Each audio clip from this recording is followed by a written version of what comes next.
Hola, hola, espero que se encuentren muy bien. Les habla Luis Luker y estamos hoy aquí en el estudio bíblico de hoy, jueves 9 de julio del 2026. Y vamos a dar inicio de una vez a lo que es el estudio. Y en esta oportunidad vamos a ver algo interesante. Dos pueblos, una ciudad, el secreto de las 12 puertas y los 12 cimientos que los pastores generalmente no enseñan. Amén. Bueno, vamos a dar inicio dándole la bienvenida a todos y cada uno de ustedes al estudio bíblico y que el Señor nos guíe en cada paso de lo que vayamos a hacer en este hermoso estudio bíblico que estamos a punto de terminar el estudio, ¿verdad? Bíblico del libro del Apocalipsis. Estamos ya muy cercanos a finalizar. Amén. Bueno, vamos a iniciar y en esta oportunidad voy a dar un resumen de lo que vimos, muy cortico de lo que vimos la lección anterior. Entonces, para que estén ahí, tengan sus Biblias todo a la mano para poder ver y seguir lo que el Espíritu Santo quiere enseñarnos en el día de hoy. Amén. Vamos a ver si ustedes tienen algún tipo de comentario, alguna petición de oración. Incluso lo pueden escribir en la barra de los comentarios o escribirlo directamente al WhatsApp de la congregación. Ahí le van a responder. Estamos. Bueno, vamos a dar inicio. Entonces, para recordar, en el estudio bíblico de la semana tras anterior, ¿verdad? Del Apocalipsis, estábamos en Apocalipsis 21, comenzamos en ese capítulo, comenzamos a lo que es a contemplar la nueva Jerusalén, la ciudad celestial que desciende, como dice la escritura, que desciende de la presencia de Dios. Y vimos que, ojo, vimos que la ciudad es una esposa, ¿verdad? Hermosa, preparada, ataviada para su esposo. Número 2, vimos que Dios habita con los hombres. El tabernáculo de Dios está con la humanidad. Número 3, vimos también que ya no hay más lágrimas, no hay muerte. Dios enjugará toda lágrima. Vimos también el alfa y la omega. Dios declara, Él dice, yo hago nuevas todas las cosas. Y también como quinto punto vimos los que vencen heredan, que es la promesa para los fieles. Entonces, pero hoy, mis hermanos, en este momento, hoy vamos a entrar ya a lo que son los detalles arquitectónicos de la ciudad como tal. Y lo que vamos a descubrir, ¿verdad? No es solamente mera belleza, no, sino teología pura escrita en piedras, puertas y en sus cimientos. Amén. Entonces, para dar inicio, para ya ahora sí inicio con el tema de hoy, imaginémonos, por ejemplo, por decir algo, imaginémonos que está frente, usted o yo, que estamos al frente, ¿verdad? A la ciudad, ¿verdad? Más grande jamás construida en la imaginación de nosotros, ¿verdad? Los muros de esta ciudad, ¿verdad? Se pierden en el horizonte. Sus puertas, ¿verdad? Son gigantescas de perlas que reflejan la luz de la gloria de Dios. Las calles de esta ciudad son de oro puro, son tan transparentes que usted puede ver a través incluso de estas calles como tal. Pero, ojo con esto, lo más impresionante no es el lujo solamente, no es solamente eso. Es lo que está escrito en sus puertas y en sus cimientos. Ajá, vamos a ver todo eso, porque 12 puertas cada una, pongan atención, 12 puertas cada una con el nombre de una tribu de Israel, 12 cimientos cada uno con el nombre, pongan atención, cada uno con el nombre de un apóstol del Cordero, ¿sí? Y repito eso para que lo tengan ahí, 12 puertas, cada una de estas puertas con el nombre de una tribu de Israel, ajá, y 12 cimientos, ¿verdad? 12 cimientos cada uno con el nombre de un apóstol del Cordero, de Jesús. Entonces, Luker, ¿qué significa esto que nos está diciendo? ¿Por qué están separados? ¿Por qué no están mezclados ahí como que en las puertas se vea también todo junto? Bueno, justamente hoy en este estudio, mis hermanos, hoy en este estudio vamos a descubrir que Dios no es un Dios de amnesia, olvidadizo. No. A Dios no se le olvida o no se le ha olvidado de sus promesas a Israel, al Israel, ¿verdad? Terrenal. Tampoco, pongan atención, tampoco Dios ha desechado a su iglesia. En la Nueva Jerusalén, mis hermanos, ambos pueblos están presentes, distintos pero unidos, diferentes pero inseparables. Vamos a ver por qué estoy diciendo esto. Y esto, mis hermanos, pongan mucha atención, y esto es una bomba, y lo digo y lo voy a decir, es una bomba contra la teología del reemplazo. Ajá, vamos a ver, preparémonos, porque lo que hoy vamos a ver en este estudio es solo, o mejor dicho, lo que vamos a ver hoy no es solamente arquitectura celestial, es el plan de Dios revelado en piedras preciosas. Amén. Entonces, vamos a ir entrando de una vez, ¿verdad? Y vamos a ver los muros y las puertas del capítulo 21, de los versículos 12 al 14 en esta parte. Pongan mucha atención a lo que vamos a ir viendo acá antes de entrar a leer los textos en la Biblia. La ciudad, acordémonos, mis hermanos, está rodeada de un formidable muro, ya lo habíamos visto en sesiones anteriores. No es un muro defensivo como tal, ¿verdad? Como los de las ciudades terrenales. Ya ustedes y yo habíamos estudiado que no hay, y habíamos visto que no hay enemigos que a los que tengan que tener miedo, sino que representa la seguridad absoluta que hay en esta ciudad. Los redes redimidos, mis hermanos, no tendrán, ¿verdad?, que preocuparse por absolutamente nada. Estarán protegidos por siempre y para siempre. Ahora, pongan atención que habíamos visto unas cosas anteriormente. Ese muro, recordemos, tiene 12 puertas, lo habíamos visto anteriormente, tiene 12 puertas y sobre las 12 puertas hay 12 ángeles. Pero lo más hermoso en esta imagen es que cada puerta lleva inscrito el nombre de una de las tribus de Israel. Lo vimos en el capítulo 21, versículos 12 y 13. Se los voy a leer para acordarnos. Versículos 12 y 13 dice: teniendo la gloria de Dios, o mejor dicho, aquí vamos, teniendo la gloria de Dios y su fulgor era semejante al de una piedra preciosísima, como piedra de jaspe diáfana, como el cristal. Versículo 12. Tenía un muro grande y alto con 12 puertas, y en las puertas 12 ángeles y nombres inscritos que son los de las 12 tribus de los hijos de Israel. Eso lo habíamos visto, ¿verdad?, anteriormente. Vamos aquí ya como a ir detallando más cositas, porque aquí en el estudio de hoy, vamos a ver cosas que ya habíamos visto, pero vamos a desarrollar un poquito más para ver ciertas cosas con su detalle un poco. Entonces, aquí, mis hermanos, el pueblo, recordemos, el pueblo del antiguo pacto, las 12 tribus de Israel, tienen su lugar en la entrada misma de la ciudad. Ahora, Dios, recuerden esto, Dios no se ha olvidado de sus promesas para Israel. Ahora, pongan atención. Y el muro, vemos el texto, que el muro descansa sobre 12 cimientos. Y en esos cimientos están inscritos los nombres de los 12 apóstoles del Cordero. ¿Cómo, Lucas? ¿Usted por qué dice eso? No lo digo yo, lo dice el texto. Apocalipsis 21:14 dice: y el muro de la ciudad, pongan atención, el muro de la ciudad tenía 12 cimientos y sobre ellos los 12 nombres de los apóstoles del Cordero. Entonces, no lo estoy inventando yo, está en la palabra. La iglesia, mis hermanos, del nuevo pacto, los testigos fundamentales de la resurrección de Cristo, también están grabados para siempre en la estructura de la ciudad, así como lo ven. Ahora, quiero hacer una pregunta para usted que está ahí, por favor. ¿Usted nota algo significativo en esto que estamos viendo? ¿Usted nota lo que esto significa? Las 12 puertas, las 12 tribus y los cimientos, los 12 apóstoles. ¿Notan algo? ¿Notan lo que esto significa? ¿Qué significa? Antiguo pacto y el nuevo pacto. Israel y la iglesia unidos para siempre en la misma ciudad. Aquí no hay división, no hay competencia, todos son redimidos por el Cordero. Pero aquí, por favor, vean aquí, emergencia, ¿verdad? Como de peligro o de cuidado, alto. Me voy a detener aquí un momento y detengámonos todos un momento aquí, porque esto que voy a mencionar es sumamente importante. Quiero que esto les quede claro y grabado. ¿Qué nos está mostrando aquí Dios con esta imagen que estamos viendo de las 12 puertas y de los 12 cimientos? ¿Qué nos está mostrando aquí el Señor en esta imagen? Dos pueblos, una ciudad. Dos pueblos, una ciudad. Por un lado encontramos, mis hermanos, a Israel, representado en las 12 puertas con los 12 nombres de las tribus. Las puertas son el lugar de entrada, son el lugar de acceso. Israel, como pueblo elegido en el antiguo pacto, es la puerta por la cual la revelación de Dios llegó al mundo. Vean lo que dice el texto, porque la salvación viene de los judíos. Juan 4:22. Entonces, eso lo mencionó Jesús.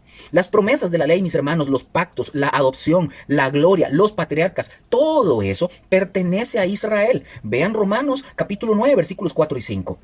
Por otro lado, mis hermanos, encontramos a la iglesia representada en los cimientos con los nombres de los 12 apóstoles. Los cimientos, mis hermanos, son los que sostienen todo el edificio. La iglesia, edificada sobre el fundamento de los apóstoles y los profetas, Efesios 2:20, es la comunidad de los redimidos en esta era de la gracia. El cuerpo de Cristo, la esposa que se prepara para el Cordero como tal. Entonces, ambos, mis hermanos, están en la misma ciudad, pero noten esto que es fundamental, no están fusionados.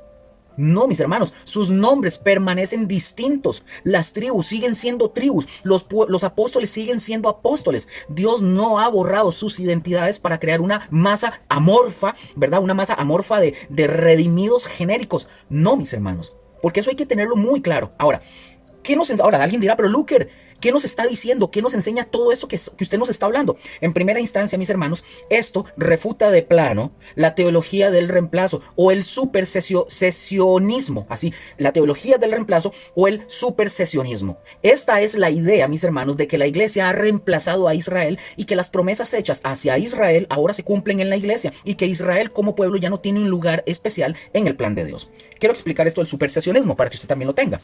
Supersesionismo, como ya lo mencioné, también llamado teología del reemplazo, mis hermanos. Esta es la idea de que la iglesia ha reemplazado a Israel en el plan de Dios. Según esta enseñanza, las promesas que Dios hizo al pueblo de Israel ahora se cumplen según esta idea solo en la iglesia, y el pueblo judío ya no tiene un lugar especial en los propósitos divinos. Pero mis hermanos, la Nueva Jerusalén refuta esta idea totalmente. Las puertas llevan los nombres de las tribus de Israel, lo que significa que Dios no ha borrado, pongan atención, no ha borrado a su pueblo. Israel no ha sido reemplazado. Ha sido redimido junto con la iglesia por el mismo Cordero. Entonces, para que se acuerden, supersesionismo viene del latín, que es supersedere, que significa sentarse encima o tomar el lugar de. Ahora, en teología, mis hermanos, se usa para describir, como dije, la idea de que la iglesia ha tomado el lugar de Israel, como si Dios hubiera desechado a su pueblo elegido y lo hubiera reemplazado por un nuevo Israel, la iglesia. Amén, para que lo tengan ahí. Ahora, observemos algo interesante. La Nueva Jerusalén, ¿verdad? Ahí están las 12 tribus con sus nombres en las puertas, como lo dice el texto bíblico. No han sido borradas, no han sido reemplazadas. Dios sigue siendo fiel a su pacto con Abraham, con Isaac y con Jacob. Como dice el apóstol Pablo, dice, pongan atención a lo que dice Pablo: no ha desechado Dios a su pueblo, al cual desde antes conoció. Romanos 11:2. Segundo, mis hermanos, nos muestra que Israel y la iglesia son dos entidades distintas en el plan redentor de Dios. No es que Israel sea la iglesia del Antiguo Testamento, ni que la iglesia sea el nuevo Israel. No, son dos pueblos con llamamientos distintos, administraciones distintas, pero redimidos por el mismo Cordero. En el Antiguo Testamento, mis hermanos, Dios se presenta como el esposo de Israel. Los profetas hablan una y otra vez de Israel como la esposa infiel, la adúltera, que corre tras otros dioses, como Oseas, Jeremías, Ezequiel lo mencionan. Pero Dios, mis hermanos, promete restaurarla y volver a desposarla para siempre. Oseas 2, 19 al 20. Entonces, en el Nuevo Testamento, mis hermanos, la iglesia es presentada como la novia, la futura esposa del Cordero, como lo menciona 2 Corintios 11:2, Efesios 5, 25 al 27 y Apocalipsis también 19, del 7 al 8. Entonces, es una relación distinta, en un tiempo distinto, con un llamado distinto.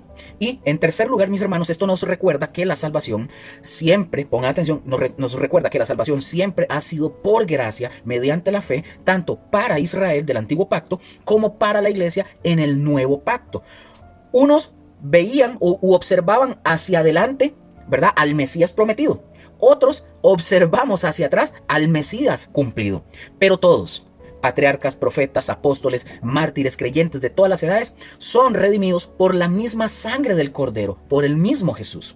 Amén. Ahora, para tener esta imagen completa de lo que estamos estudiando, la Nueva Jerusalén, mis hermanos, es como un gran templo donde Israel es la puerta y la iglesia es el fundamento. No hay competencia entre ellos, no hay rivalidad, no hay orgullo de un lado frente al otro. No, mis hermanos. El apóstol Pablo lo explicó hermosamente en Romanos 11, ¿verdad? Los gentiles somos como un olivo silvestre injertado en el olivo bueno. Nos sostiene la raíz, no al revés. Romanos 11, 17 al 18. Hay deuda, hay gratitud, hay dependencia mutua, mis hermanos. Y en la eternidad, mis hermanos, todos, tanto judíos como gentiles, Israel y la iglesia, estaremos juntos adorando al mismo Cordero, cada uno con su identidad preservada, pero unidos en una sola ciudad. Dos pueblos, un mismo Salvador, dos historias, una misma gracia. Dos llamamientos, una misma ciudad. Así es simple. Amén. Ahora, veamos las dimensiones, ¿verdad? Que estamos hablando también de esta ciudad, del capítulo 21, versículos 15 y 17. Esto es básicamente lo que estamos viendo, es casi como de resumen, porque ya hemos avanzado bastante, ya casi entramos al capítulo 22. El ángel, mis hermanos, ojo, el ángel que mostraba la ciudad al apóstol Juan, dice el texto que tiene una caña de medir y que toma las dimensiones. Y lo que descubre, ¿verdad?, aquí es sobrecogedor. Número 1, la ciudad, en el texto, si usted hace, ¿verdad?, la matemática, es un cubo perfecto. 12,000 estadios de largo, ¿verdad? Y 12,000 estadios de ancho y 12,000 estadios de altura. Vamos a ver, yo di una imagen de esto anteriormente. Y mostré con cifras cómo sería y cuántos países abarcaría si fuera el caso. Ahora, en medidas actuales, mis hermanos, esos son aproximadamente 2,200 kilómetros por cada lado. Ahora, para que ustedes y yo nos hagamos una idea o nos imaginemos eso, si usted y yo, ya lo había mencionado, recuerdo en otros de estos estudios, si usted y yo colocamos esta ciudad de la Nueva Jerusalén sobre la tierra, esta se extendería desde, por dar un ejemplo, ¿verdad?, aproximadamente desde México hasta Canadá, más o menos, y desde la costa Pacífico hasta más allá de lo que es el Mississippi, más o menos. Y la altura de 2,200 kilómetros supera, imagínense, con creces cualquier estructura humana. Es una ciudad que literalmente se eleva al cielo. Y recordemos otra cosa, que el número 12 aparece una y otra vez. 12 puertas, 12 ángeles, 12 tribus, 12 apóstoles, 12 fundamentos, 12.000 estadios. Mis hermanos, el número 12 es el número de la perfección administrativa del pueblo de Dios organizado y completo. El muro, mis hermanos, por su parte dice que tiene 144 codos de espesor, aproximadamente unos 65 metros, ¿verdad?, de espesor, ¿verdad? Están en el Apocalipsis 21:17. Es un muro macizo, es imponente, que habla de una seguridad que jamás será vulnerada como tal. Amén. Ahora, veamos los materiales, avanzando del capítulo 21 al 18 al 21. Reitero, todo esto lo vimos. Solamente lo que estamos haciendo es como viendo un poquito más en detalle ciertos aspectos para tenerlos más claros. Yo les digo cuál es el texto para que ustedes lo puedan volver a leer. Los materiales del capítulo 21 del 18 al 21. Ahora aquí viene, por así decirlo, una cascada de piedras preciosas. Juan, el apóstol, describe los materiales de la ciudad como que si estuviera viendo un tesoro completamente infinito. Primero el apóstol Juan dice, el muro, dice Juan, es de jaspe, una piedra diáfana brillante. Luego dice que la ciudad misma es de oro puro, pero no el oro, ojo con eso, no el oro el oro opaco que usted y yo conocemos aquí en la tierra, sino, dice Juan, semejante al vidrio limpio, oro transparente, resplandeciente, de una pureza imposible en esta tierra. Número 3, los cimientos, o sea, los cimientos están adornados, ¿verdad?, con 12 piedras preciosas, jaspe, zafiro, ágata, esmeralda, ónice, cornalina, crisólito, berilo, topacio, crisóprasa, jacinto, amatista. Básicamente es el pectoral del sumo sacerdote, ustedes lo podrán ver en Éxodo 28, proyectado a dimensiones cósmicas. Luego, las 12 puertas, mis hermanos, son 12 perlas gigantescas. De ahí viene la expresión puertas de perla. Así es de donde viene la expresión en el texto que estábamos viendo. Y número 5, dice el texto, ¿verdad?, que Juan está describiendo, la calle de la ciudad es de oro puro, también transparente como el cristal. No tengo imaginación para poder yo pensar en eso, no lo logro, mi mente es demasiado reducida para pensar en eso, pero bueno. Entonces, Luker, de todo eso que hemos visto, ¿qué nos dice todo esto? Bueno, ¿qué es lo que nos dice? Bueno, que la Nueva Jerusalén no es una ciudad funcional y aburrida.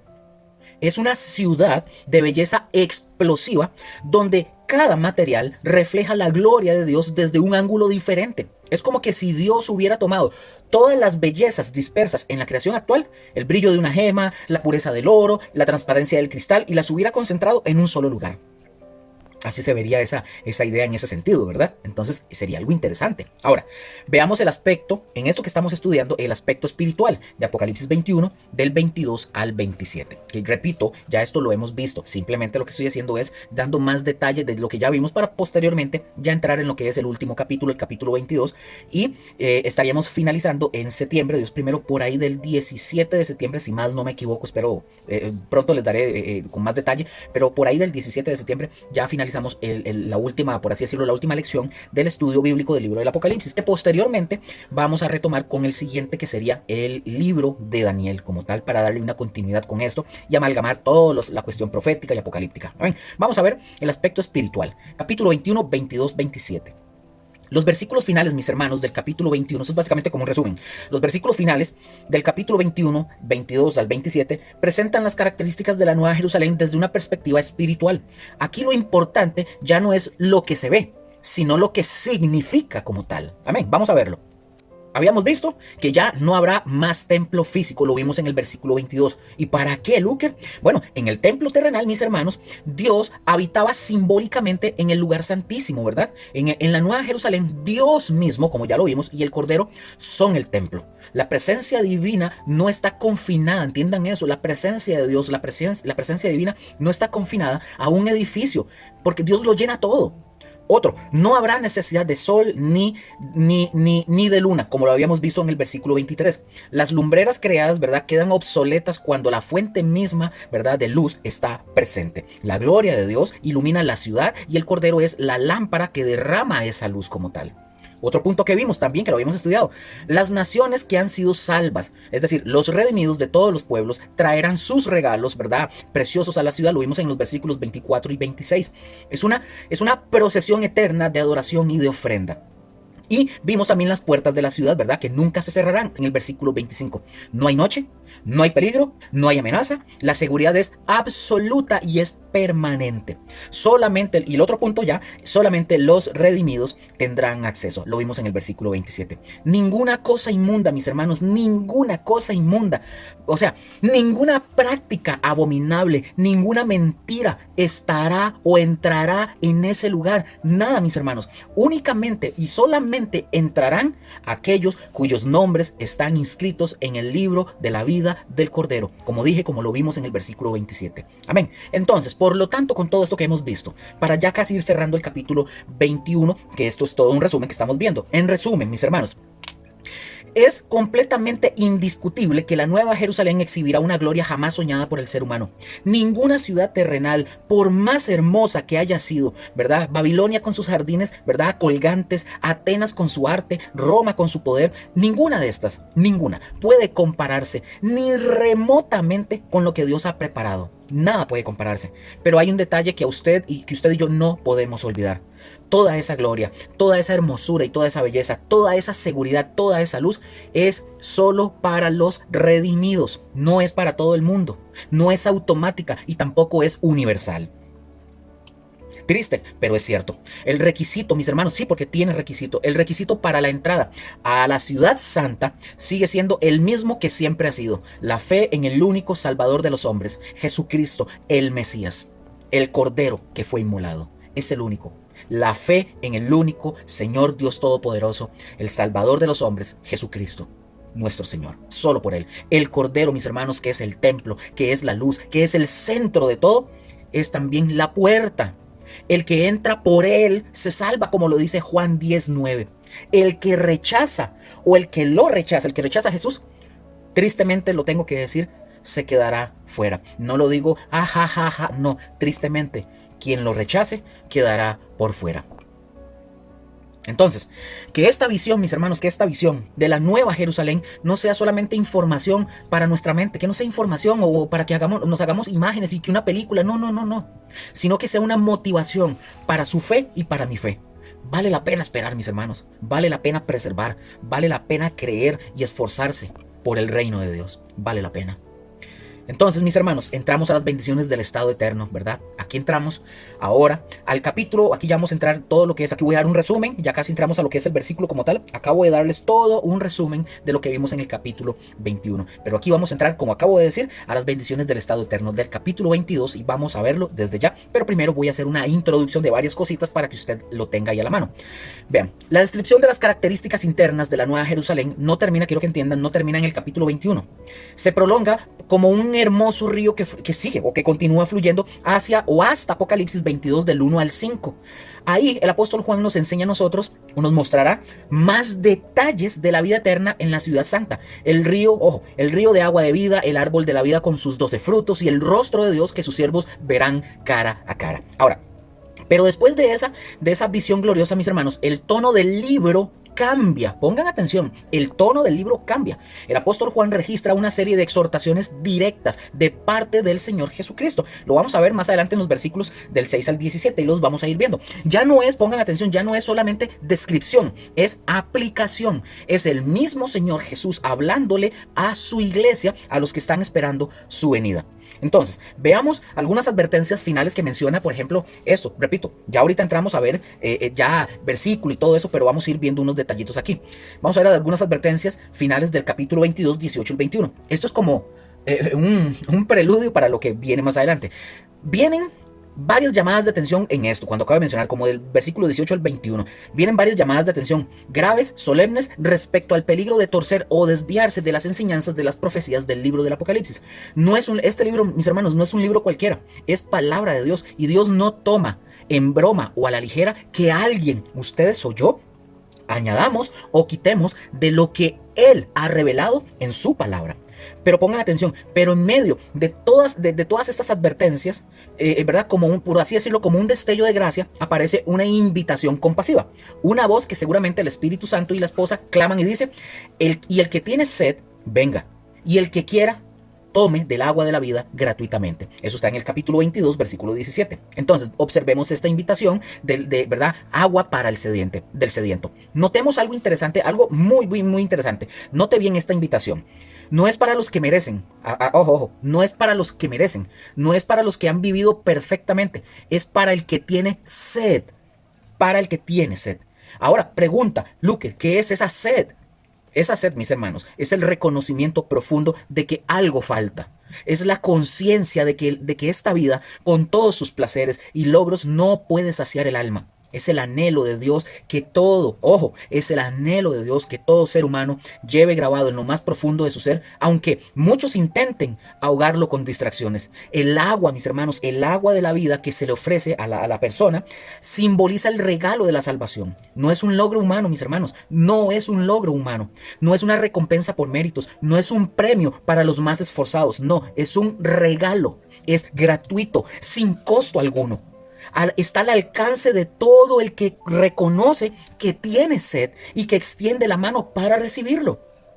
Y aquí hay algo sumamente hermoso que estamos hablando de esto. La oferta de la salvación es presentada en todas las escrituras exactamente de la misma manera. Igual, desde el Antiguo Testamento, Dios invitaba, dice, a todos los sedientos, venid a las aguas. Isaías 55:1. El apóstol Pablo explicó con suma claridad que la justicia de Dios se recibe mediante la fe en Jesucristo para todos los que creen, Romanos 3:22. Y que el hombre, dice Pablo, es justificado, dice el texto, gratuitamente por su gracia, mediante la redención que es en Cristo Jesús, Romanos 3:24. Mis hermanos, vean, el Apocalipsis, el libro de los juicios y las visiones terribles, no cierra sus puertas sin antes abrir una ventana de gracia. La última invitación de la Biblia es una invitación a venir y a tomar gratis. Amén. Veamos la promesa final de Cristo. O sea, Cristo viene. Y repito, Cristo viene. Finalmente, mis hermanos, el Apocalipsis concluye con una contundente afirmación de la segunda venida de Cristo. Es como un latido que atraviesa todo el libro, todo, desde Génesis hasta Apocalipsis, cuando dice, vengo pronto. Y aquí, mis hermanos, tengo que decirlo, es importante observar un detalle que es sumamente hermoso. Y este culminante libro de Apocalipsis comienza y termina con la misma nota. ¿En serio? ¿Quieren ver? En Apocalipsis 1:7. Juan anuncia y dice, he aquí viene con las nubes y todo ojo le verá. Es la primera declaración profética del libro que está en el 1:7. 2. En Apocalipsis capítulo 22, versículo 7, Jesús mismo dice, he aquí vengo pronto, bienaventurado el que guarda las palabras de la profecía de este libro. 3. En el 22:12 dice, repite, he aquí yo vengo pronto y mi galardón conmigo. Y 4. En el 22:20 dice, Juan, el apóstol, cierra con un clamor que ha resonado por 20 siglos. Amén, sí, ven Señor Jesús. Entonces, mis hermanos, el libro que revela el juicio sobre Babilonia, ¿verdad? La caída de la bestia, la derrota de Satanás y la gloria de la Nueva Jerusalén, es también el libro que mantiene viva la esperanza más grande de la iglesia. ¿Cuál es? Cristo viene. Cristo viene. No es un mito, no es una leyenda, no es un cuento de hadas, no es una alegoría, no es un símbolo de algo que ya ocurrió, no. Es una promesa real, personal e inminente. El mismo Jesús que ascendió a los cielos volverá, como dice Hechos 1:11. Y cuando Jesús vuelva, todo ojo le verá. Todo ojo le verá. Entonces, la respuesta del creyente, mis hermanos, ante esta promesa, ante esta invitación, ante estas advertencias, solo cabe una respuesta, la de Juan. Amén, sí, ven Señor Jesús.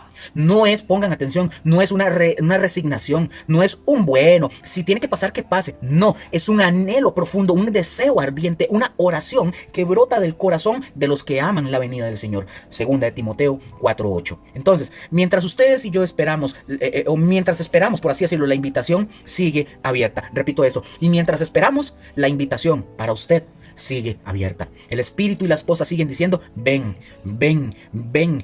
Y el que oye puede unirse a esta invitación. Y el que tiene sed puede venir. Y el que quiere puede tomar del agua de la vida gratuitamente.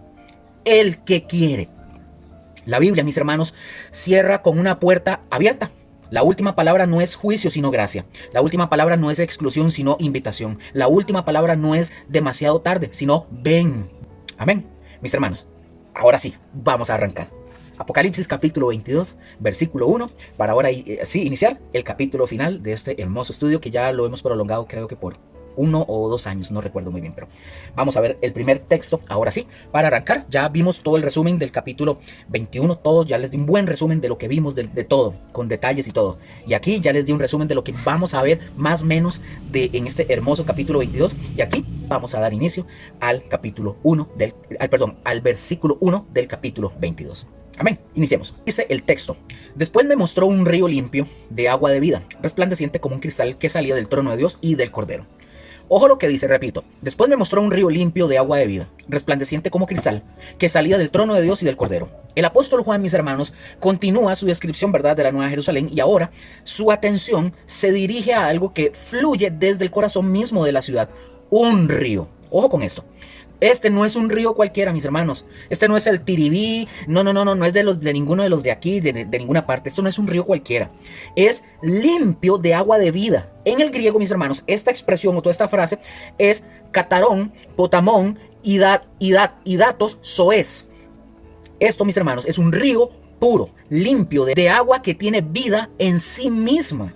Y añade Juan un detalle visual que hay que observar. Dice, resplandeciente como cristal. Pongan atención, no es agua turbia o estancada, no, ni hedionda, no. Es agua viva, transparente, brillante, que refleja la gloria de Dios. Aquí lo más importante, mis hermanos, sin embargo, es su origen. Pongan atención, dice que el texto que salía del trono de Dios y del Cordero. El río, mis hermanos, no nace en manantiales terrenales. Eso hay que prestarle mucha atención. No nace en manantiales terrenales. No depende de las lluvias ni de los deshielos. No, tampoco. Fluye este río directamente de la presencia de Dios, del centro mismo del gobierno divino. El trono, que en Apocalipsis es símbolo de autoridad y juicio, es también la fuente de vida. Ojo, y quiero aquí hacer unas conexiones con esto. Veamos algunas conexiones de eso que estoy hablando. Quiero que hagamos unas conexiones con el Antiguo Testamento de esto. Por ejemplo, esta imagen no era nueva para un lector, ¿verdad?, familiarizado con las escrituras hebreas. Varios profetas, mis hermanos, habían visto visiones similares con esta, como de un río de aguas y todo eso. Por ejemplo, en Ezequiel 47, ¿verdad?, Ezequiel describe un río que sale del templo en la Jerusalén restaurada, que crece, dice, ¿verdad?, que crece hasta ser un torrente imposible de cruzar y que lleva vida por donde pasa.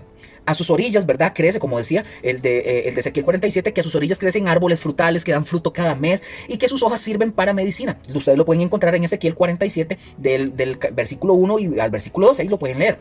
Esta es una visión, mis hermanos, gloriosa, pero hay que notar algo muy importante. Ezequiel está describiendo el reino mesiánico, el milenio, cuando el Mesías reine desde Jerusalén sobre toda la tierra. A eso hay que prestar atención. Ahora, Zacarías 14, en su versículo 8, añade otro detalle y dice: acontecerá también en aquel día que saldrán de Jerusalén aguas vivas, la mitad de ellas hacia el mar oriental y la otra mitad hacia el mar occidental. En verano y en invierno sucederá. Una vez más, mis hermanos, el contexto es el día del Señor, cuando Él reine sobre toda la tierra. Además, mis hermanos, de todo esto, hay múltiples pasajes en el Antiguo Testamento que usan el agua como símbolo de bendición que fluye de la misma presencia de Dios. Por ejemplo, voy diciéndoles algunos. Dice: sacaréis con gozo aguas de las fuentes de la salvación, Isaías 12:3. Aguas brotarán en el desierto y torrentes en la soledad, Isaías 35:7. Tú, oh Señor, esperanza de Israel. Todos los que te dejan serán avergonzados, y los que se apartan de mí serán escritos en polvo, porque dejaron al Señor, manantial de aguas vivas. Jeremías 17:13, con su paralelo en el capítulo 2, versículo 13. Otro más: del río de Dios, lleno está de aguas. Preparas el grano, porque así dispusiste la tierra. Salmo 65:9, aunque algunos lo ven como bendición agrícola, ¿verdad?, este texto. Otro más: las corrientes del río alegran la ciudad de Dios, el santuario de las moradas del Altísimo. Salmo 46:4. Mis hermanos, todos estos pasajes apuntan a la misma verdad. Dios es la fuente de vida y de Él fluye bendición para todo su pueblo. Entonces, a raíz de esto que estamos estudiando, surge una pregunta. ¿Son las mismas escenas? Vamos a ver esto. Aquí usted y yo, mis hermanos, debemos hacer una distinción cuidadosa. Pongan atención.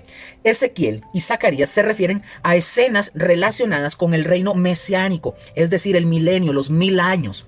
Ese es un periodo de 1000 años en esta tierra actual, donde el Mesías, Jesucristo, reinará desde Jerusalén y habrá un templo físico y las aguas fluirán literalmente trayendo bendición y sanidad. Ahora, la escena, mis hermanos, que Juan contempla en Apocalipsis 22, sin embargo, tiene que ver con la nueva Jerusalén, la nueva creación.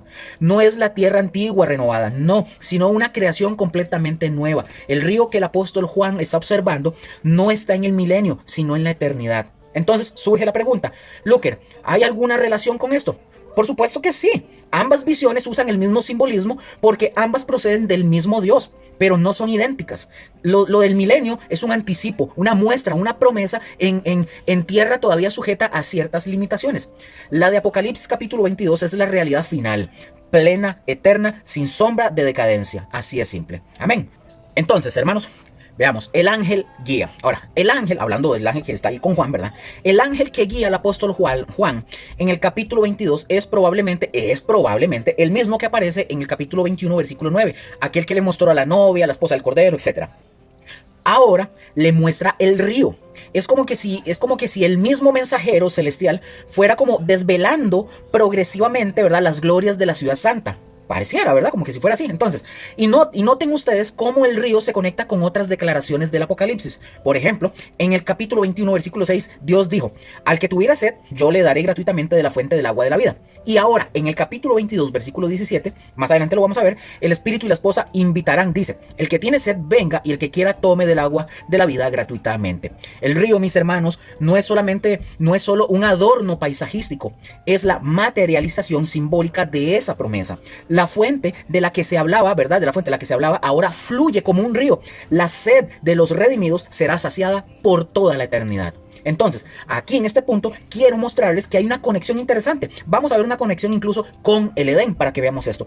Aquí en esto que estamos hablando hay un parecido sumamente asombroso en los primeros 5 versículos del Apocalipsis 22 y la escena del huerto del Edén descrita en Génesis capítulo 2. Vamos a verlo.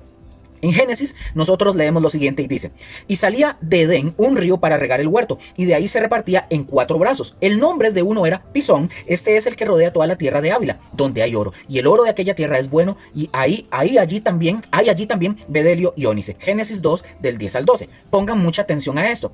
El Edén original tenía lo siguiente, tenía un río que fluía del huerto, agua abundante que regaba todo, oro y piedras preciosas, bedelio y ónice, y tenía la presencia de Dios paseándose en el huerto. Ahora, en la nueva creación, tal como la describe el apóstol Juan, recupera todo esto, pero elevado a su máxima expresión. ¿Cómo que, Luker? Bueno, un río, pero no de agua común y corriente, sino de agua de vida. Tiene oro, pero el oro no opaco, ¿verdad? El de la tierra de Ávila, no, sino oro transparente como el cristal que vimos en el 21-21. Luego tiene piedras preciosas, pero no solo 2, sino 12 adornos, ¿verdad? 12 adornando los cimientos. Y 4, la presencia de Dios no paseándose ocasionalmente, sino habitando permanentemente con su rostro visible a sus siervos. Ahí lo vimos lo vamos a ver en el versículo 4 del capítulo 22. ¿Qué nos dice? ¿Qué nos dice todo esto? ¿Qué nos menciona todo esto? Que la redención, mis hermanos, de Dios no es simplemente reparar lo que se dañó. No es solamente eso. Es llevar la creación a su destino original, pero multiplicado, magnificado y glorificado. El Edén era hermoso, sí, me imagino que sí, pero era solamente un jardín. La Nueva Jerusalén es una ciudad jardín, un huerto cósmico, un Edén expandido hasta ocupar toda la nueva tierra. El pecado, mis hermanos, le robó al hombre el Edén. La gracia no solo lo devuelve, sino que lo supera infinitamente. Amén. Ahora, veamos el significado del río. Ahora, ¿qué significa? Pongan atención, ¿qué significa este río para los habitantes de la Nueva Jerusalén? Bueno, simplemente que la plenitud de vida será la experiencia de todos los que habiten allí en ese lugar. No habrá sequedad espiritual, mis hermanos. No habrá momentos de aridez. No habrá sed insatisfecha. El agua de vida fluye constantemente, abundantemente, pura, directamente del trono de Dios. Y noten ustedes que fluye del trono de Dios y del Cordero. El Padre y el Hijo juntos son la fuente. La vida eterna no es una cosa que Dios da y ya, no. Es la vida misma de Dios fluyendo hacia sus criaturas, llenándolas, satisfaciéndolas y desbordándolas. Como lo dijo Jesús, Él dice, el que cree en mí, como dice la Escritura, de su interior correrán ríos de agua viva. Juan 7:38. Ojo con esto, lo que en el creyente es un anticipo, en la Nueva Jerusalén será una realidad plena y total. Ríos, no gotas, torrentes, no hilos de agua. Entonces, para entender, mis hermanos, todo esto que estamos estudiando, para entender la magnitud de lo que el apóstol Juan está viendo, usted y yo tenemos que recordar cómo fue que comenzó todo. Veámoslo de una vez. La desobediencia del hombre en el huerto del Edén causó, mis hermanos, la entrada del pecado y de la muerte como consecuencia directa. Vean Génesis 3 y vean Romanos 5:12. Adán, mis hermanos, el representante de la humanidad, eligió el camino de la independencia de Dios, y con esa decisión el pecado se filtró en la raza humana como un veneno. Y donde entra el pecado, mis hermanos, entra la muerte física, espiritual y eterna. Pero Dios, mis hermanos, no abandonó a su creación, no la abandonó. Desde el mismo Génesis 3:15, con la promesa de la simiente que aplastaría la cabeza de la serpiente, comenzó, mis hermanos, a tejer un plan de redención. Se le conoce como el protoevangelio. Ese plan, mis hermanos, ese plan encontró su punto culminante en la muerte y resurrección de Cristo. El Cordero de Dios vino a quitar el pecado del mundo, ¿verdad? Su muerte fue el pago por la desobediencia de Adán y por todos los pecados de todos sus hijos. Su resurrección fue la victoria definitiva sobre la muerte y la declaración de que el último enemigo había sido vencido. Y ahora, en Apocalipsis 22, nosotros vemos el resultado final de esa obra redentora: un río de agua de vida fluyendo del trono. Entonces, ¿qué significa esto, Luque? Bueno, que el pecado y la muerte que entraron por la desobediencia han sido completamente derrotados. La vida eterna, vida abundante, vida divina, fluye ahora libremente, sin obstáculos, sin maldición, sin amenaza. Entonces, ahora sí, para que lo entiendan, vamos a ver esto: la vida eterna, que es un regalo, no un logro. Amén. La Biblia, mis hermanos, pongan atención, la Biblia enseña con suma claridad que quien pone su fe y confianza en Cristo Jesús recibe el regalo de la vida eterna. No es un logro humano, mis hermanos, no es una recompensa por méritos, no es un premio para los más esforzados, es un regalo. Vean lo que dice el texto: de cierto os digo, el que cree en mí tiene vida eterna. Juan 6:47. No tendrá, ojo, el texto no dice no tendrá en el futuro, sino tiene ahora, presente. Es una posesión presente. Otro texto: porque la paga del pecado es muerte, mas la dádiva de Dios es vida eterna en Cristo Jesús, Señor nuestro. Romanos 6:23. Dádiva, regalo, gracia. Y por eso, mis hermanos, por ese motivo, la entrada en la Nueva Jerusalén no es para los que merecen, sino para los que tienen sus nombres inscritos en el libro de la vida del Cordero. La inscripción, mis hermanos, no la hicieron ellos, no la hicieron las personas. La hizo el Cordero. Ellos solo confiaron en el Cordero. Amén. Veamos otro punto: la transición de lo físico a lo espiritual. Ahora, recapitulemos, mis hermanos, así brevemente para poder ubicarnos en lo que estamos estudiando en este capítulo 22. Ojo, en Apocalipsis capítulo 21, del versículo 9 hasta el 27, Juan el apóstol describió características físicas de la Nueva Jerusalén, ¿verdad? La celestial: el muro, las puertas, los cimientos, las dimensiones, los materiales preciosos, etc. Pero ahora, en Apocalipsis 22, del 1 al 5, Juan enumera las características espirituales de la ciudad: el río de vida, el árbol de la vida, el rostro de Dios, el reinado eterno. Ahora, es como que, vamos a ver, es como que si el ángel primero mostrara el cuerpo de la ciudad, su estructura, su belleza, y después le revelara su alma, la vida que fluye en ella, o sea, la comunión con Dios que la llena. Entonces, aquí como para hacer un clic, ¿verdad? El detalle gramatical del río para tenerlo todavía más claro. Pongan mucha atención. El texto griego, mis hermanos, comienza de manera enfática, literalmente dice literalmente, si lo vemos en el original: y me mostró río de agua de vida resplandeciente como cristal, que salía del trono de Dios y del Cordero. Pongan atención, los traductores, mis hermanos, añaden el artículo esa palabrita para que suene natural en el español. Pero en el griego original no existe el artículo determinado delante del sustantivo río. No está en el original. Vean, se los leo de nuevo. El original dice: y me mostró río, no y me mostró río de agua de vida.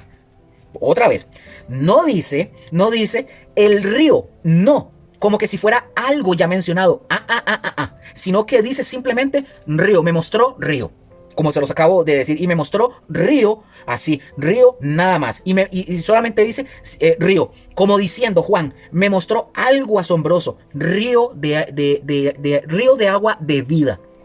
Entonces, alguien podría preguntar: y Luker, ¿por qué es importante esto que usted está mencionando? Porque la fuerza, pongan atención, porque la fuerza de la expresión no está en la identificación. Este es el río del que ya hablamos. No, sino en destacar la cualidad intrínseca del tema como tal. Es como que si el apóstol Juan dijera, déjame decirte lo que vi: un río, y no cualquier río, un río de agua de vida, y brillante como cristal. El énfasis, mis hermanos, está en la naturaleza del río, no en su identidad. Es agua viva, es agua que da vida, es agua que brilla con la gloria de Dios. Vean qué interesante eso. Otro punto, la fuente. Vamos a ver la fuente, el trono de Dios y del Cordero. Después viene el origen. Dice el texto que salía del trono de Dios y del Cordero. Esto, mis hermanos, vean qué hermoso. Esto es teológicamente profundo. En la antigüedad, mis hermanos, los ríos nacían de manantiales, de deshielos, de lluvias, pero este río en particular nace del trono. La autoridad soberana de Dios, el lugar desde donde gobierna el universo, es también la fuente de vida o de la vida. Noten bien esto, noten bien la insistencia en la unión del Padre y el Hijo. No es del trono de Dios solamente, sino del trono de Dios y del Cordero. El Cordero, el que fue inmolado, comparte el trono, comparte la autoridad, comparte la gloria y ahora comparte también la fuente de la vida. El río, mis hermanos, fluye de ambos porque, ojo con estos, el río fluye de ambos. Porque la vida eterna viene del Padre, sí, pero también viene del Hijo. Como Jesús dijo, Jesús mismo dijo, yo soy el camino y la verdad y la vida. Juan 14:6. Y también dijo, yo he venido para que tengan vida y para que la tengan en abundancia. Juan 10:10. Entonces, lo que esto significa para los redimidos. Para los habitantes de la Nueva Jerusalén, mis hermanos, este río significa algo muy sencillo y glorioso. La plenitud de vida será su experiencia eterna. No habrá más sequedad espiritual, no habrá más momentos de aridez, no habrá más sed insatisfecha. El agua de vida fluye constantemente, abundantemente, pura directamente del trono. Y los redimidos beberán de ella y se bañarán en ella y vivirán de ella por los siglos de los siglos y por toda la eternidad. Esa es la promesa de Jesús, mis hermanos, hecha realidad cósmica, cuando Él dijo, el que cree en mí, como dice la Escritura, de su interior correrán ríos de agua viva, Juan 7:38. Lo que en el creyente es un anticipo, ¿verdad? Un manantial interno, ¿verdad? En la Nueva Jerusalén será un torrente que inunda la ciudad entera. Cuando el apóstol Juan, mis hermanos, describe el río, él utiliza palabras que apuntan a una cualidad especial. ¿Cuál, Luker? Pureza absoluta. El agua es limpia. En el griego esta palabra es catarón, que significa pura, sin mancha, sin contaminación. No tiene sedimentos, no tiene impurezas, no tiene nada que opaque su transparencia. Y añade el texto, resplandeciente como cristal. La palabra griega que aquí que utiliza Juan es lamprón, que indica brillo y resplandor. Es agua que brilla, que refleja luz, que parece hecha de luz líquida. Así podría verse, como que si fuera de luz líquida. Juan el apóstol la compara con el cristal, el material más transparente que él conocía en su tiempo. Entonces, pregunta, ¿qué está enfatizando Juan con estas palabras? Lo que él está enfatizando es la excelencia suprema del agua de vida. No es, ojo con esto, no es agua común y corriente, como la de los ríos de esta tierra, ¿verdad? Que a veces bajan turbios después de una tormenta y bajan con piedras y con troncos y como embarrialadas. No, esa no. Esta es un agua pura, brillante y cristalina, digna de la ciudad de oro de la que fluye como tal. Entonces, al llegar a este punto, mis hermanos, yo quiero tocar aquí un detalle muy importante que ustedes también tienen que aprender y tener mucho cuidado. Aquí existen, bueno, vamos a ver, porque hay gente que lo hace, la interpretación literal versus la interpretación alegórica. Ese es un punto que tengo que tocarlo, porque si no lo toco, van a seguir cayendo en muchas cuestiones ahí que no deberían. Entonces, aquí voy a hacer como una pausa para poder hacer la pregunta. Todo esto que hemos venido leyendo y estudiando y aprendiendo, surge la pregunta natural a raíz de esto. ¿Esto que estamos estudiando es simbólico o es literal? ¿Es simbólico o es literal?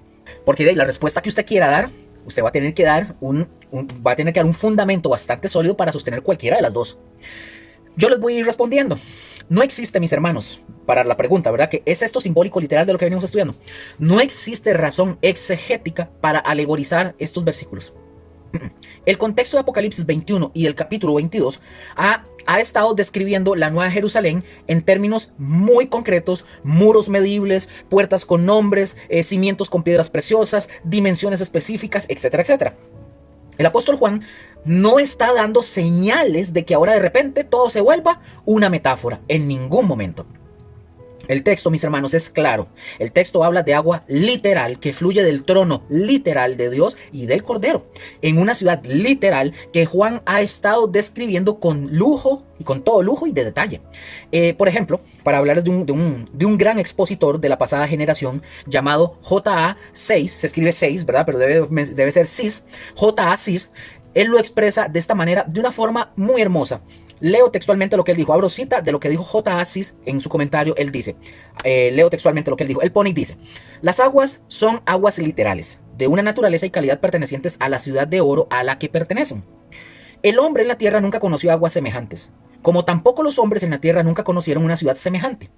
Pero la ciudad es una realidad sublime, el hogar y la residencia del Cordero y de su gloriosa esposa, y estas aguas son la correspondiente realidad. Cierro cita de J.A. Seiss. Ahora, es decir, ¿qué está diciendo él? Así como la Nueva Jerusalén es una ciudad real, aunque de una gloria que supera todo lo que usted y yo conocemos, así es el río. Es agua real, aunque de una pureza y una calidad que esta tierra jamás ha visto y jamás tendrá. Pertenece a ese nuevo orden, ¿verdad?, de creación, donde todo es más glorioso, más puro y más vivo. Entonces, surge la pregunta a raíz de esto: ¿por qué se llama agua de vida? ¿Por qué se llama agua de vida?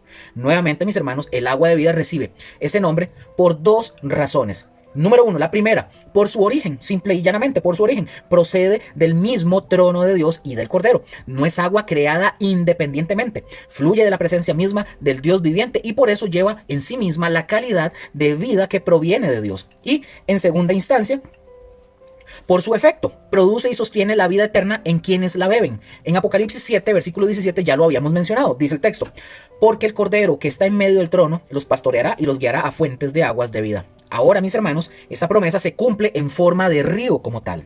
Entonces, veamos este otro punto: Jesús, el agua de vida. Entonces, recordemos, mis hermanos, que durante el ministerio terrenal de Jesús, Jesús mismo habló de sí mismo, ¿verdad?, utilizando exactamente esta imagen. A la mujer samaritana Jesús le dijo, el texto dice: si conocieras el don de Dios y quién es el que te dice dame de beber, tú le pedirías y él te daría agua viva. El que bebiere del agua que yo le daré no tendrá sed jamás, sino que el agua que yo le daré será en él una fuente de agua que salte para vida eterna. Juan 4:10 y versículos 13 y 14. Así también, mis hermanos, las multitudes. Después de la multiplicación de los panes, Jesús declaró y dijo: yo soy el pan de vida. El que a mí viene nunca tendrá hambre, y el que en mí cree no tendrá sed jamás. Juan 6:35. Y también el gran día de la fiesta, Jesús clamó: si alguno tiene sed, venga a mí y beba. El que cree en mí, como dice la escritura, de su interior correrán ríos de agua viva. Juan 7:37 al 38. Jesús mismo, mis hermanos, es el agua de vida. Él es la fuente. Él es el único capaz de satisfacer la sed espiritual del ser humano, del hombre, no solo en esta vida, sino por toda la eternidad. Pero ahora, mis hermanos, en la Nueva Jerusalén, esa verdad ya se hace visible. El río que fluye del trono es, en cierto sentido, una manifestación de Cristo mismo derramando vida sin medida sobre todos los redimidos. Amén. Entonces, un solo trono, un solo Dios. Entonces, finalmente, mis hermanos, debemos de observar un detalle teológico que es crucial en este versículo que estamos estudiando. Juan dice que el río sale del trono de Dios y del Cordero. Noten bien este punto. No dice de los tronos. Ojo, no dice de los tronos. En plural, no dice. Dice del trono en singular. Hay un solo trono, pero ese trono pertenece a Dios y al Cordero. Ahora, pongan atención, en otros pasajes del Apocalipsis se habla del trono de Dios solamente, como en el capítulo 7, versículo 15, y en el capítulo 12, versículo 5, etc. Pero aquí, ojo, aquí, y también en el capítulo 22, versículo 3, el trono es claramente compartido entre el Padre y el Hijo. Esto no es, y quiero que vean esto no es una casualidad, es una afirmación contundente de la deidad de Cristo. Jesús mismo, mis hermanos, él lo había prometido, dice el texto: al que venciere le daré que se siente conmigo en mi trono, así como yo he vencido y me he sentado con mi Padre en su trono. Apocalipsis 3:21. El Hijo comparte el trono del Padre porque comparte su naturaleza divina, así como tal. Pero mucho cuidado, ojo, aquí, mucho cuidado con esto que voy a decir. Mucho cuidado, esto no se trata de dos dioses, no se trata de dos dioses. La Biblia enseña enfáticamente que hay un solo Dios. Dice el texto: porque hay un solo Dios y un solo mediador entre Dios y los hombres, Jesucristo hombre. 1 Timoteo 2:5. El otro texto: ¿tú crees que Dios es uno? Bien haces, también los demonios creen y tiemblan. Santiago 2:19. Lo que usted y yo tenemos aquí, mis hermanos, es el misterio glorioso de la Trinidad. Un solo Dios en tres personas. Aquí voy a enseñar algo y por favor, si usted eso no lo sabe, aquí lo va a aprender. Un solo Dios en tres personas. El Padre, el Hijo son distintos en persona, pero comparten la misma esencia divina. Por eso comparten el mismo trono. Por eso el río de vida, ¿verdad?, fluye de ambos. Por eso la adoración que recibe el Padre la recibe también el Cordero. Esto no es triteísmo. Quiero aclarar esto. El triteísmo da la idea de que son tres dioses. No, mis hermanos, no es triteísmo. Tampoco es unitarismo, una persona que se manifiesta de maneras diferentes. Tampoco es el Dios trino de la Escritura, un solo Dios eternamente existente en tres personas que conforman un solo Dios, y las tres personas involucradas en la redención y la gloria de su pueblo. En la Nueva Jerusalén, mis hermanos, esa verdad será evidente para todo el mundo. Un trono, un Dios, y en ese trono, ¿verdad?, el Padre y el Cordero reinando juntos por los siglos de los siglos. Entonces, mis hermanos, acabamos de ver que el trono entonces es compartido entre el Padre y el Hijo, pero esto nos lleva a una pregunta inevitable. ¿Cómo puede ser que dos personas ocupen un mismo trono sin que haya dos dioses? Mis hermanos, la respuesta nos lleva al corazón del misterio más grande de la fe cristiana, la doctrina de la Trinidad. Las Escrituras, mis hermanos, enseñan con toda claridad que hay un solo Dios, ¿verdad? Deuteronomio 6:4, Isaías 43:10, 1 Timoteo 2:5. Esta es la verdad fundamental que distingue al monoteísmo bíblico de las religiones paganas con sus panteones de dioses. Pero las Escrituras también enseñan que hay tres personas que son llamadas Dios, no dioses. Las tres personas conforman un solo Dios, que poseen atributos divinos y que reciben adoración divina. Por ejemplo, el Padre es Dios, 1 de Pedro 1:2, Filipenses 1:2. El Hijo es Dios, Juan 1:1 y Juan 20:28, Romanos 9:5, Tito 2:13 y Hebreos 1:8. Y el Espíritu Santo es Dios, Hechos 5 del 3 al 4, 1 Corintios 3:16 y 2 Corintios 3:17 y 18. Y estas tres personas, mis hermanos, son presentadas juntas en igualdad de rango y gloria en pasajes como, por ejemplo, la fórmula bautismal. El texto dice, por tanto, id, ojo, y haced discípulos a todas las naciones, bautizándolos en el nombre del Padre y del Hijo y del Espíritu Santo. Mateo 28:19. Y noten bien que dice en el nombre singular, no en los nombres, en el nombre, ¿verdad? No en los nombres, un solo nombre, pero tres personas. Y la otra, la bendición apostólica, cuando dice, la gracia del Señor Jesucristo, el amor de Dios y la comunión del Espíritu Santo sean con todos vosotros. 2 Corintios 13:14. Mis hermanos, repito, no son tres dioses, eso sería triteísmo. Tampoco es una sola persona que se manifiesta de diferentes maneras, eso sería modalismo o unitarismo. Es un solo Dios eternamente existente en tres personas distintas, Padre, Hijo y Espíritu Santo. Cada persona es plenamente Dios, pero no hay tres dioses, sino un solo Dios. Amén. Veamos lo que algunos expositores bíblicos han dicho sobre esto. Otra vez, este hombre J. Asis, este gran expositor de las profecías, él lo expresa de la siguiente manera. Él dice, la siguiente frase o el siguiente texto de él dice, el trono es el trono del Cordero en quien está la eterna deidad. Entonces, es decir, mis hermanos, cuando el apóstol Juan ve el trono y ve al Cordero sentado en él, no está viendo a un ser inferior, está viendo a aquel en quien habita corporalmente toda la plenitud de la deidad, como dice Colosenses 2:9. El trono, mis hermanos, es del Cordero porque el Cordero es Dios. Por ejemplo, Robert L. Thomas, en su comentario, él añade una observación muy importante y él dice, abro cita de Robert L. Thomas y leo así textualmente. La ocupación compartida del trono en el cielo se enseña en el capítulo 3:21 y en el capítulo 22:3. Dos personas se sientan en un trono, pero no son dos entidades, esencias, ¿verdad?, distintas. El hombre, en su limitación, no puede asimilar la verdad del ser infinito del Dios trino. Robert L. Thomas acierta al señalar nuestros límites. Nosotros, ¿verdad?, somos seres finitos, tratamos de comprender al infinito y nuestras mentes chocan contra un muro y explotan. No podemos asimilar plenamente la Trinidad del mismo modo que podemos meter, por ejemplo, como pensar meter el océano en un vaso. No podemos. Podemos conocerla porque Dios la ha revelado, pero no podemos agotarla porque nuestra capacidad es completamente limitada. Entonces, quiero hacer aquí una nota sobre la humanidad, sobre la humildad teológica que hay que tener en todos estos aspectos que estamos hablando. Esto nos lleva a ustedes obligatoriamente a ustedes y a mí a una actitud necesaria cuando usted y yo hablamos de estos temas, que son temas pesados, ¿verdad? y a lo que nos lleva es a la humildad y a la sencillez. Mis hermanos, es muy fácil caer en dos extremos. El extremo racionalista, pretender que podemos entender todo sobre Dios y si algo no encaja en nuestra lógica, pues lo tenemos que rechazar. Así, mis hermanos, de esta idea nacieron herejías como el arrianismo, que negaba la deidad de Cristo, o el modalismo, ¿verdad?, que negaba la distinción de personas. Y número dos, el extremo fideísta, decir, no se puede entender, así que no intentemos explicarlo. Es lo que dice este extremo. Pero mis hermanos, vean, mis hermanos, Dios nos dio a nosotros la mente y nos reveló verdades sobre sí mismo precisamente para que las conozcamos, las meditemos y las enseñemos. La posición correcta, mis hermanos, dicho sea de paso, es la de Robert L. Thomas, cuando él dice, reconocemos que la Trinidad es un misterio, no una contradicción, y nos inclinamos ante lo que Dios ha revelado, aunque supere nuestra capacidad de comprensión plena. Como dijo también Agustín, dijo, si lo entiendes, no es Dios. Es decir, si usted llega un día a decir, ya entiendo a Dios, ya entiendo esto, no es Dios. Si usted y yo pudiéramos abarcarlo completamente con nuestra mente finita, estaríamos hablando de un ser a nuestra medida, no del Dios infinito de la Biblia. Amén. Entonces, vean lo que esto significa para la Nueva Jerusalén. En la Nueva Jerusalén, mis hermanos, este misterio no será abolido. Pongan atención, este misterio no será quitado o abolido, pero será experimentado de manera más plena. Los redimidos verán el trono y verán al Padre y al Cordero compartiéndolo, y verán al Espíritu Santo, ¿verdad?, representado en el río de vida que fluye de ese trono. Agua que en las Escrituras es símbolo, ¿verdad?, frecuentemente del Espíritu, como en Juan 7:39, y adorarán las personas adorarán. No habrá confusión, mis hermanos, no habrá herejías, no habrá debates teológicos, eso se va a acabar por dicha.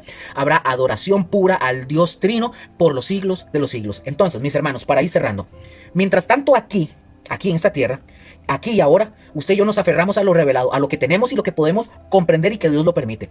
Un solo Dios, tres personas, un mismo trono, una misma gloria, una misma alabanza.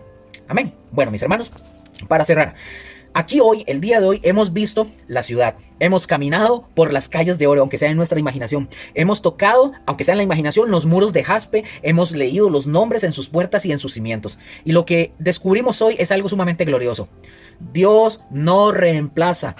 Dios redime. No reemplazó a Israel con la iglesia, los puso a ambos en la misma ciudad. No borró las promesas del antiguo pacto, las cumplió en el nuevo. No hizo una masa amorfa de redimidos genéricos, preservó las identidades. Israel sigue siendo Israel, la iglesia sigue siendo la iglesia, pero ambos juntos adorarán al mismo Cordero.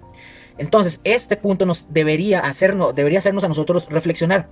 Como número uno, la humildad para la iglesia. Nosotros no somos los dueños de la historia. Fuimos injertados en un olivo que no plantamos, como lo dice Romanos 11. Debemos gratitud, no arrogancia. Número 2, esperanza para Israel. Dios no ha terminado con su pueblo.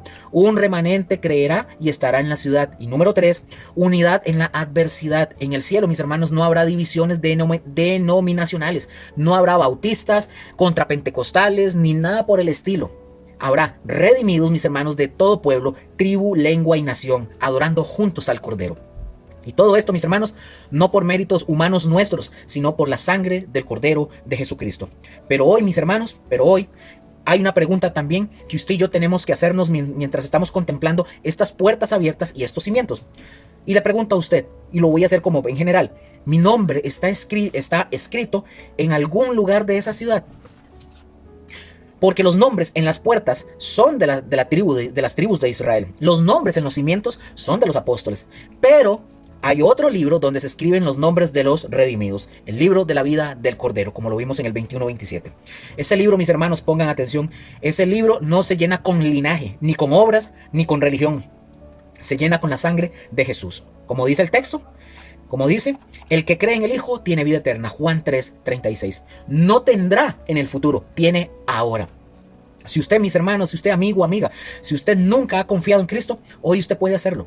Usted no necesita usted no ocupa limpiarse primero. Usted no necesita ser mejor persona ni ser bueno antes. No, venga tal como está y el Cordero lo va a limpiar con la sangre de Él. Si usted ya es creyente, pero ha vivido tibio, distraído y aferrado a las Babilonias de este mundo, el llamado es exactamente el mismo. Ponga sus ojos en la ciudad, ¿verdad?, que viene. No vale la pena cambiar oro eterno por barro temporal. Las puertas están abiertas, los cimientos son firmes y el Cordero está a la espera. Pregunto y termino, ¿entrará usted? Lo dejo ahí entonces. Mis hermanos, nos vemos en el siguiente estudio bíblico para continuar con este tema y continuar porque ya estamos a punto de finalizar el capítulo 22 para terminar completamente el estudio del libro del Apocalipsis, si así el Señor nos lo permite, pues. Amén. Vamos a orar. Padre bendito, gracias. Te damos gracias en esta noche por este estudio hermoso. Gracias por tu palabra. Yo bendigo a mis hermanos, hermanas, donde quiera que estén. Señor, y que hoy todo lo que hemos aprendido de verdad nos haga a nosotros a ser humildes, sencillos y a reconocer que de verdad necesitamos de esa agua. Necesitamos, Señor, saciar nuestra sed. En el nombre de Jesús, clamo por ellos, Señor, y de verdad para que en ellos, todo lo que ellos y nosotros hemos venido aprendiendo sea, Señor, una práctica diaria en nuestra vida y que podamos transmitir este mensaje no solamente aquí, sino que lo podamos llevar a donde nosotros estemos. En el nombre de Jesús, yo bendigo sus casas, sus familias, sus hogares, todo, Señor. En el nombre de Jesús, sus finanzas, su salud, su trabajo, Señor. Provee sus necesidades, Señor, conforme a tu voluntad. Y te damos gracias, Señor. Muchas, pero muchas, muchas gracias. Te amamos, Cristo Jesús, por tu sacrificio, por darnos la vida. No la merecíamos. No merecíamos tu misericordia y tu amor, pero aún así tú lo hiciste. Gracias, Señor. En el nombre de Cristo Jesús. Amén y amén. Bueno, mis hermanos, nos vemos en la siguiente. Dios primero. Sigan atentos. El lunes, recuerden, el tiempo de oración también. El lunes tiempo de oración a las 8 de la noche.